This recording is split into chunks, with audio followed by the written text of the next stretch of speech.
Hi everyone, today I want to introduce you to fractions. Now fractions are a way of representing part of a whole object or part of a whole thing. So for some reason every time teachers are teaching fractions we use pizzas as our example. I don't know why, it's just a habit. Anyway, let's talk pizzas. So if I had a pizza and I cut it into 4 and I ate one of those 4 slices, I would write that as 1/4. So this here is called our numerator, and the number on the bottom is called our denominator. So essentially, the numerator represents how many pieces of the pizza I ate, and the bottom number, the denominator, represents how many pieces of the pizza there were to begin with. Okay?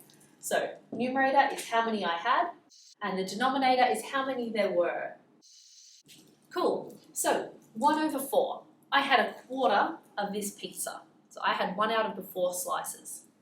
So this here is called a proper fraction, and I'll explain why in just a second. Now over here, we have another pizza, and I've eaten 4 slices of this pizza, so I've eaten a whole pizza, and then I also stole a slice from my son's pizza as well. So I didn't just eat my whole thing, but I ate an extra slice. Now, the way we represent this story is we can either use it, write it as what's called an improper fraction or a mixed numeral fraction.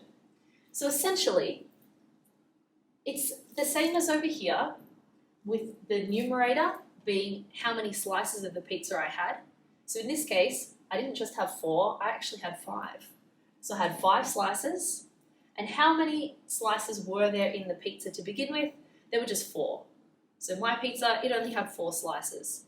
I stole one and ended up with a 5th, but this is the way I write it. So this is how many I had, and this is how many there were to begin with. Cool. And this is called an improper fraction. And the reason why it's called improper is because the number on top is bigger than the number on the bottom. You might be thinking, how could you have 5 out of 4 slices? That's absurd. But it just means that I ended up stealing an extra piece. Another way of writing this information here, 5 out of 4, is I write it as a mixed numeral. So here, if I write it this way, it's saying I ate one whole pizza and a quarter of somebody else's. So it's another way of representing the same information.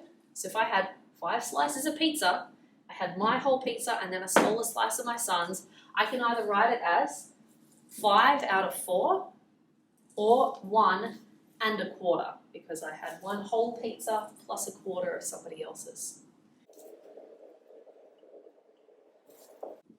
Now, as I mentioned before, this one over here is called a proper fraction. And it's called proper because the number on the top is smaller than the number on the bottom.